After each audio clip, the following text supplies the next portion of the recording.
Hello, everybody. Welcome back to the show. Cameron English here with you, Director of Biosciences at the American Council on Science and Health, joined again by my colleague, Dr. Chuck Dinnerstein, our Director of Medicine. Chuck, how are you this lovely day?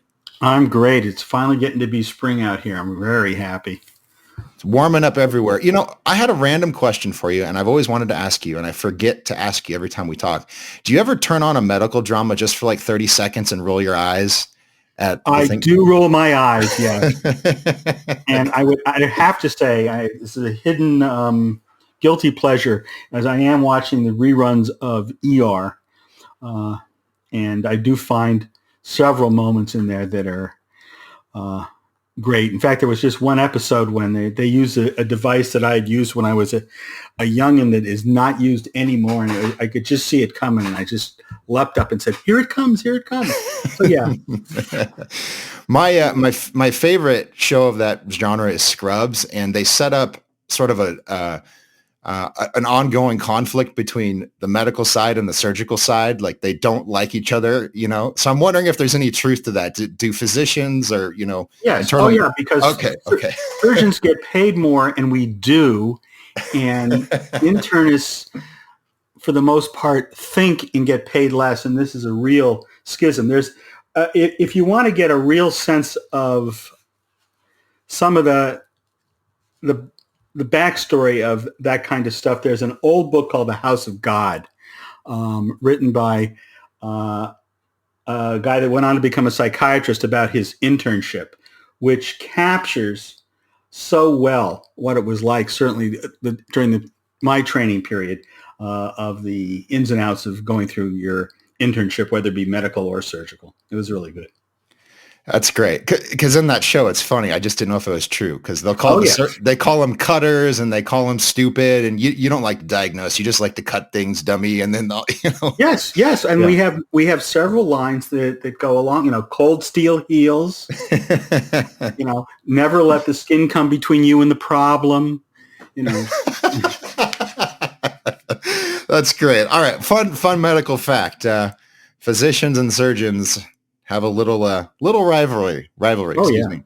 Okay, so let's jump into our stories. Chuck, we're doing something a little bit different today. We have 4 instead of 2, but they coalesce around 2 topics. So the first couple we're going to talk about are stories you wrote, and they have to do with herd immunity and COVID-19, and then the benefits of a second booster for certain people. And then we'll move on to a couple stories I wrote about the incursion of social justice activism into the academy and the influence it's having on healthcare and on how people talk about science.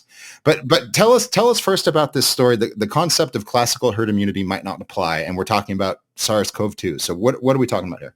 Well, so Anthony Fauci, along with 2 of his colleagues, put out a piece last week I'm just looking back, in the Journal of Infectious Diseases, talking about why we might not actually achieve herd immunity for COVID, despite everything that's been said over the last 2 years. And of course, the political take is, you know, this is, you know, flip-flopping, blah, blah, blah, blah, blah, blah, blah. But if you look back at some of the science, it really gets to a bigger problem that exists within science altogether. What they talk about is that the concept of herd immunity itself goes back into the last century, if not before, and is really based on our experience with measles. And measles was unique as compared to COVID in 2 ways.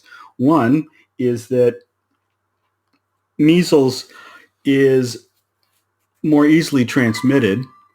And 2, measles is kind of a one and done situation with the immune system. Most people that are exposed to measles will not have a problem with it ever again. In fact, in some instances, people that get measles develop a problem with their immune system that makes them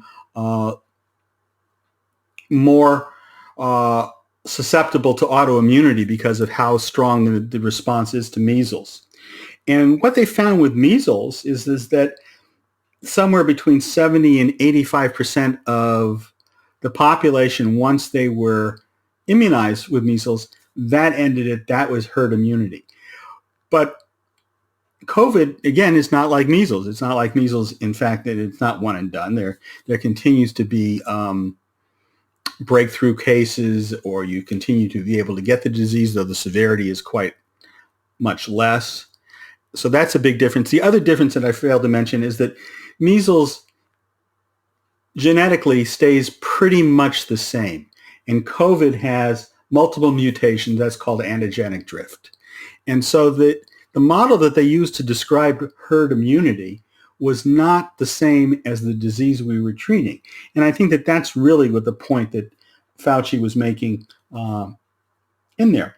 And there's certainly any number of other examples of this same kind of problem in medicine in a number of places.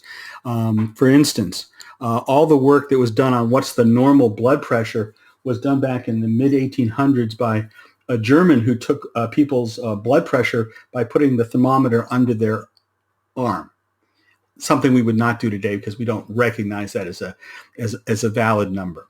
Additionally, and I think I wrote about this a year or two ago, there's some new science where the people at Stanford looked back over nearly 200 years of blood pressure of temperature measurements, and have shown that our temperature, what we would consider the median, the normal blood pressure or temperature, has been dropping, and we've lost about a degree for both men and women over that period of time. And I think that very much has to do with the changing environment that we live in an air-conditioned environment to a greater degree, so we don't need as much internal heat to run the systems that are there.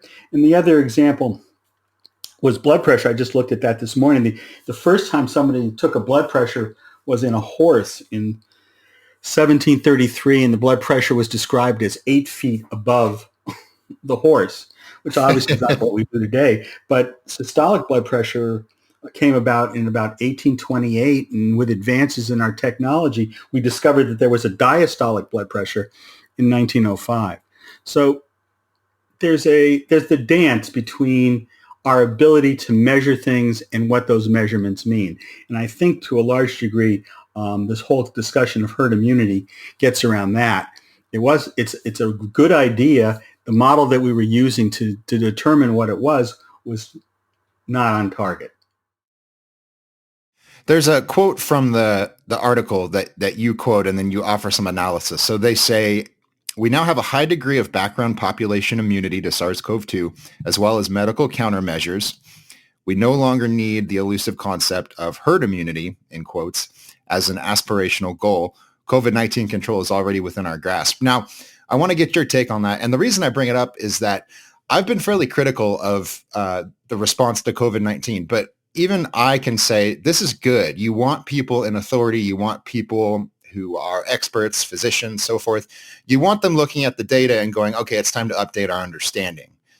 So talk a little bit about that, because you're right. There's a lot of people on social media. They're bringing up clips of Fauci from 10 or 15 years ago talking about flu and how getting an infection is the best kind of protection.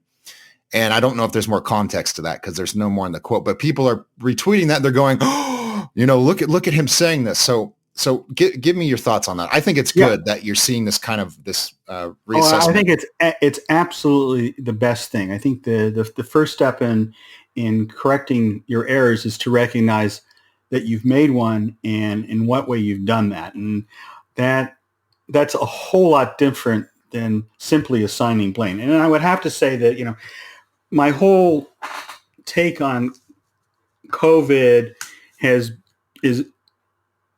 colored by my experience as a surgeon, where we would have to get up every week and discuss the complications of our care. And you got to stand up before your peers and say, this is what happened and this is what went on. And hindsight is not a helper in that situation, because hindsight throws biases into it. You should have known this, you should have known that. I think that this was an evolving problem. We did the best we could as it evolved, and that's why things change.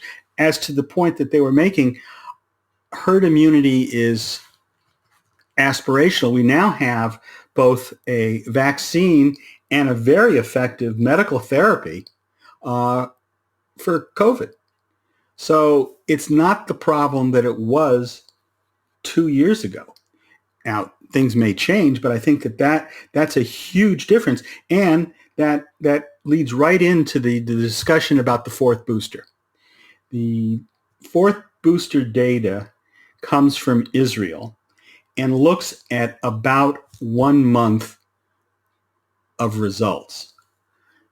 And what they saw was that the fourth booster, the second booster, the fourth vaccination, resulted in protection from the disease for about a month. And after that, gave long-term protection from hospitalization and death. So that's why you have to give some real thought to what your situation is and how best to proceed. I just spoke with a friend that's doing infectious disease, and unless you're living in an area with a very high rate of COVID infections,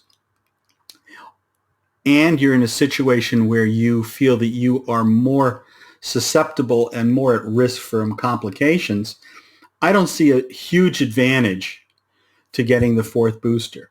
I think I wrote in the article that we were talking about going away, and we're thinking of going to Europe where the numbers on COVID are different, and that's making me kind of think towards that fourth shot. But I don't know that it's written in stone, and I think that less than half of the people that are eligible for the third injection, the first booster, have gotten it. So the uptake on the fourth, I really expect to be quite muted. And I believe that the studies that we're talking about, they're looking at people, of course, from one country, but they're all over 60, and yes, they have comorbidities, or they work in a field like healthcare where they're constantly and continually exposed to potentially very high viral loads in their patients. So talk a little bit about the risk-benefit analysis that you do in this. And what I love about this is it sounds like a physician advising a patient, and I can't help make that connection given your professional experience. But right, go ahead. Yes. I think that that's really what it comes down to. If you're fearful enough to believe that you're at risk because of what you see going on around you, or because you're afraid of the possibility because of your own personal feelings or your risk factors as you define them, that you might be hospitalized, then the second booster makes great sense. If all around you there is not a problem with COVID, or that the patients with COVID are not going to the hospital, and you don't feel that you are at significant risk, then there's no advantage to getting the booster at this time. You may want to save that for another day when the situation has changed. But again, Paxlovid has changed that equation too, because if you decide not to get the booster and you're wrong, there is a backup medication that you can get right away. It's available. It's not hard to get anymore. That can act as your plan B for the situation.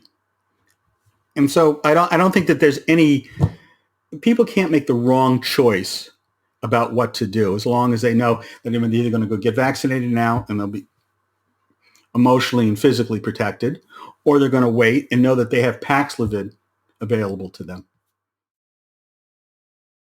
So putting aside all the politics and all the policy disputes, all the vitriol that we see on social media, I think everybody can agree that this is a positive place that we're in after, 2.5 years or whatever of pure hell. Yes, we have multiple effective drugs. I know molnupiravir isn't quite as good as Paxlovid, but you have two antivirals, you have monoclonal antibodies, and you have multiple vaccines now. And Medicaga's vaccine was just recently approved in Canada.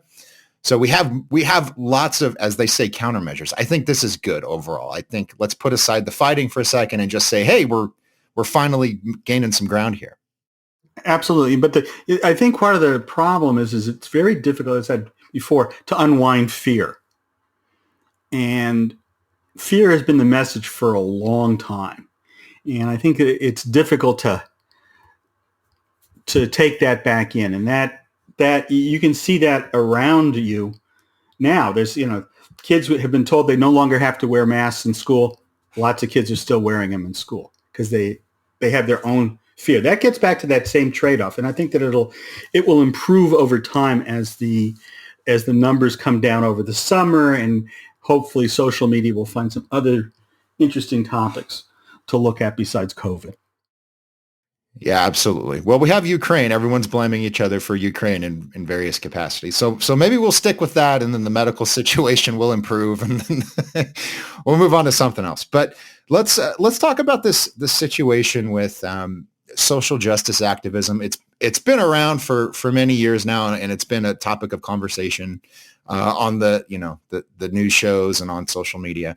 But what I find somewhat concerning about this now is it's gained so much traction that it's starting to influence how we talk about treating sick people and how we talk about conducting research.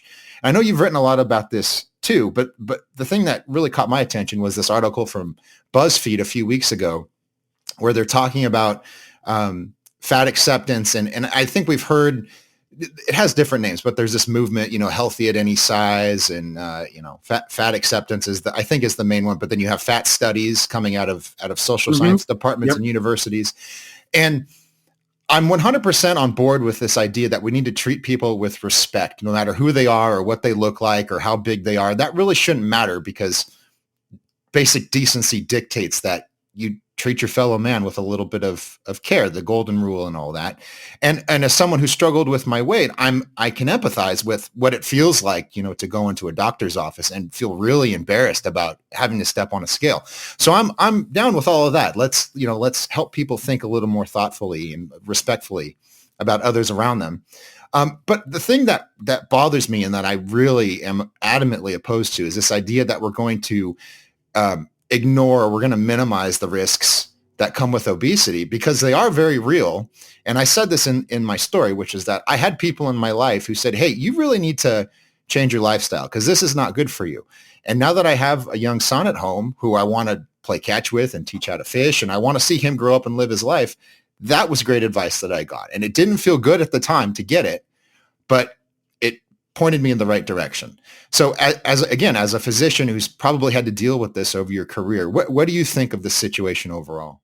Okay. So I was reflecting on it a little bit, and I think that our word choice is important. Our word choice not only reflects how we look at things culturally, but can have the effect of shifting the culture over time. And I asked myself, why is it a problem for me to say you're obese, and it's not a problem to say that you have hypertension? And, and I think you got to it when you said the advice was, you have to change your lifestyle. And that a number of these diseases where we believe there's an element of will and self-control, that's where the shaming comes from. And being overweight, being obese, for a lot of people still remains an issue of willpower. And that very well may be part and parcel of it, but it's not necessarily all of it. So I think that those are the kind of quote unquote trigger words that bother people. You would not, if I said, gee, Fred's hypertensive, nobody would call me out and say, why are you shaming him for his blood pressure? Because that's felt to be something beyond their control. An interesting one that would be lying in the middle of that would be diabetes. And certainly people with type 1 diabetes, there's no question that's an autoimmune disease. They're not responsible. But when you start talking about people with type 2 diabetes that may be overweight, once again, you get into that willpower, control, you're not watching your diet kind of thing. And I think that's where some of that shaming comes from. Sure. And I think that goes to my point about how you deliver the information is really key, So if you walk into a patient's room and you go, hey, fatty, you need to really straighten up. This is, you're going to die in the next 5 years.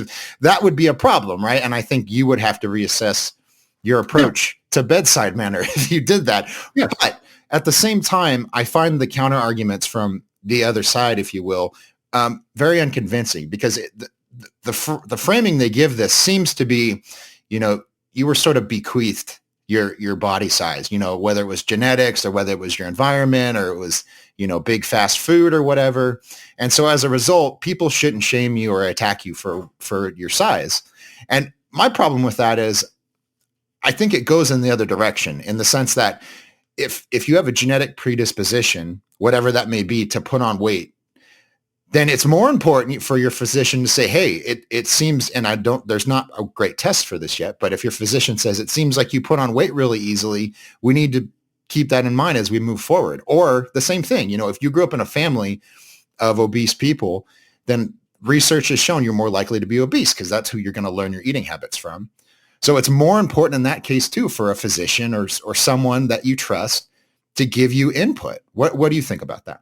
Oh, absolutely. And I don't know very many physicians that will say to the patient, you're fat, unless they're just trying to shock them long enough to get their attention to discuss it. And then they follow through with the usual recommendations about diet and exercise, which are nice, but they're difficult to carry out simply based on what's said or a sheet of paper that I give you saying, here's a 1,400 calorie diet. But you're 100% correct that we're losing an opportunity if we're going to simply fight over the words to make a meaningful reduction in chronic disease, because being obese, which is more than overweight, is associated with just a raft of chronic medical problems that you wind up facing when you're old and have no way to reverse the situation. Yeah, very, very good stuff. And you've written a lot about this, and people can go check that out. But in one of the articles you wrote, you made a point that was specifically related to weight gain, which is that as you gain weight, your fat cells expand, and this influences insulin secretion and insulin sensitivity. Yes. And that's a big deal, right? That's directly tied. Yes. And again, absolutely. We're not shaming people. We're not saying this is all your fault, but that's directly tied to what and how much you eat. And so that has to be factored into the equation. We're just not doing anybody any favors if we deny that. No. And it's not as if you can't come up with a reasonable system in between. I too have fought that weight problem for some time, but I've at least learned that if I'm going to have a big meal, then I'm going to go ahead and instead do some more exercise to kind of make up for it. Though the truth of the matter is I can be on the Peloton for 30 minutes riding as fast as I can, and it's only worth about 10 munchkins. So exercise will not get me completely there. You still have to show a little judgment about what you're going to eat. Absolutely. And that is quite frustrating, that you eat one Twinkie and you're like, great, that's 7 hours worth of sprints. That sucks. In any case, I think that's an appropriate summation. Give people good information, but don't be a jerk in the process. That's just a reasonable way to look at it. But absolutely. The final story we're going to talk about, and this is what troubles me, is this idea of canceling people. And it sort of stems from this ideology where you say, we're going to talk about people in terms of whether they're victims or they're oppressors, and then we're going to go into the world, and that's going to dictate how we operate. So the story I wrote is about an event, a science outreach event at North Carolina State University. It was supposed to take place on March 29th, I believe. And it was great. I know one of the panelists, full disclosure, but the idea was you get these 3 science communication experts together, and they're going to field questions from graduate students in the sciences, and they're going to help them figure out, hey, how do I talk to my neighbor about genetic engineering? Or how do I talk about these different controversial issues? How do I talk about the accuracy of science fiction books and movies, right? So the whole idea is get the academy engaging normal people. And I quoted two pieces of evidence. So there's an article in Nature and then another article in Science. And both of these articles stress you have to get out and engage people, because if they don't understand the value of your work, then they're not going to vote for politicians that care about science. And then you're not going to get the funding you need. And then where are you, right? So everybody understands the value of this science communication effort. But then we're starting to see events being canceled. We're starting to see people lose their jobs. We're starting to see, and again, this is something you've written about, healthcare is being kind of forced in a certain direction in terms of research based on this kind of social justice ideology. So in this case, this event was canceled, and I kid you not, because the panel, which was 3 people, it was all white males. So the critics started calling it an all-white manel. And you can look at the tweets in the story. You can look at the cancellation notice from the university. But it basically comes down to these people had the wrong skin color. And I just find that fascinating that at this point in time, after everything we've been through as a country and all the conflict that stems from racism and inequality and all that, that this is where we are now. Like, the solution to past ills is to just turn it around on people that had nothing to do with what happened 150, 200 years ago. So, I'll disagree a bit because, first of all, it was all white, all male. So there's a second problem there. But I think the real problem was that they didn't want that message delivered, whether they believed it or not. And that the intolerance of differences of opinion, I think, is far more concerning. It because of all of this often taking place in social media, where words are concentrated into quick little thoughts, it does come down to your race, your ethnicity, your gender, or what they may perceive as your political orientation. But it's the closing of our minds to any other possibility. I mean, I was raised that it was important to listen to the other side, if for no other reason than it would allow you to make your argument better, because you have something to react to.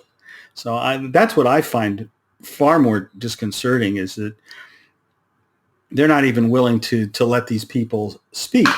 The other piece that has long bothered me and intrigued me is, how long does the cancellation last? Are you banned forever because of something you said 25 years ago in a different time and place? You see it with all the statues and names coming down over time. And you can argue back and forth about taking down Robert E. Lee's statue and what Robert E. Lee did or did not represent. But I think that the bigger problem when you talk about the statue is understanding why that statue went up in the first place. And a lot of times it went up for some very bad reasons, and that's a reason to take it down. But Robert E. Lee by himself, I don't know what's the statute of limitations on that. I don't know. And I think that's one thing I find troubling about all of this, is it seems to come down to, like as with our last story with, fat shaming or whatever you want to call it, we're kind of getting rid of this idea of, we're going to assess a situation based on the objective facts, and we're substituting in people's lived experience, to use the lingo, or, their subjective understanding. And that leaves everybody sort of in a lurch, and you're not sure what to do. And I think, to expand on that a little bit, the university initially very valiantly tried to defend the event. And they said, look, our students, which are a very diverse group of people, they individually reached out to these panelists and said, hey, we want you to come educate us about this topic. And they said, we have tons of events every semester. This is the first one we've had in however many years that was all white men, so if you're concerned about diversity, this is diversity. It's gonna, and even in one of the tweets, the Genetic Engineering and Society Center, which put on the event at NC State, they said it's going to happen every once in a while, just luck of the draw. Every so often there's going to be a few white guys that have something useful to say, and the critics were not happy with that. So yes, I 100% agree. The biggest concern is that we're shutting down an event. Like, people are being denied something useful and educational that they wanted on the basis of some ideology.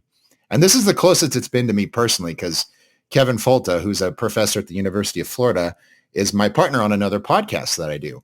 So it's strange to see an incursion so deep to where it's like, oh yeah, that's a colleague of mine. That's a friend of mine. And it really concerns me. So I hope enough people push back. But jump in here, and then there's one other point I want to talk about.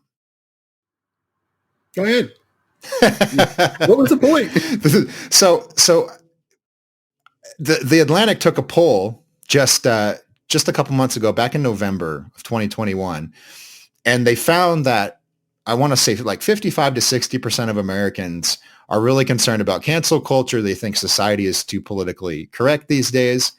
And whatever you think of that is not the point, generally, you listening. The concern is that if so many Americans don't like what's happening in terms of, what's changing on university campuses, they're not going to respond well to your science outreach if they know that it's ensconced in this kind of social justice ideology. So that's why I started the article with this observation that people that work in the academy, they go, we need public support. But they also kind of want to virtue signal that they have the right politics at the same time. And I really think, the best way to deal with this is just to leave your personal politics out of your work. And I'm not that naive. We're not going to keep politics completely out of science, but at least when we're doing outreach to people, the closer we can stay to, this is not about Team Red or Team Blue. This isn't about whatever issue is your pet issue. This is about, how do vaccines work? This is about, why do farmers in the developing world need genetically engineered crops, right? And to insert this ideology into the middle of that discussion, I think is very damaging to the trust that you're trying to build with the general public. No, I couldn't agree more. The one line I would apply here, and this again will show my increasing age, is something that Don Imus, the earliest of the shock jocks, would say is that everybody's happy when you gore somebody else's ox until it comes around and it's your ox, and then the situation changes. Everybody's happy to pile on the other guys until they come for you. And we need to just be a lot more tolerant and allow people the opportunity to say what they feel and go from there. So, unfortunately, the ways we've chosen to do that with social media do not allow for any kind of real conversation. That's a whole nother topic, but I think it's absolutely true. And it's why I've gotten rid of my personal social media, because it is just so taxing. You can interact with people that really want to know what you're doing and they want to ask real questions, and you can follow people that you learn from, but then the rest of it is just a cesspool mostly. It's people who would never talk to each other this way in person, just destroying each other and calling each other stupid and evil, and you're a big shill, and yes, you're an environmentalist wacko. If you were at the grocery store, you wouldn't dare talk to somebody like this. Oh, and exactly. It's just outrageous. So I don't know. Do you have anything to add as we wrap up here about the way we communicate science? I'm good for today. Well, there you go. I'll come back another day. I'm working on something about Twitter, so we're gonna return to this topic again. Absolutely. Well, there you go. You understand a little bit of accuracy about medical dramas, what they get right, what they get wrong, and now you know a little bit about herd immunity and cancel culture on the university campuses. You're all welcome. Thank you so much for joining us. If you want to get the emails that contain all these articles we're talking about, it's the ACSH Dispatch. Just go to our website, acsh.org, punch in your email address, and we will send you this stuff so you can be in the loop. And then follow us on Twitter as well. We're at ACSH.org. I believe we're on Facebook and LinkedIn as well. So just punch those into Google and you'll find us. Thank you so much. We'll see you next time.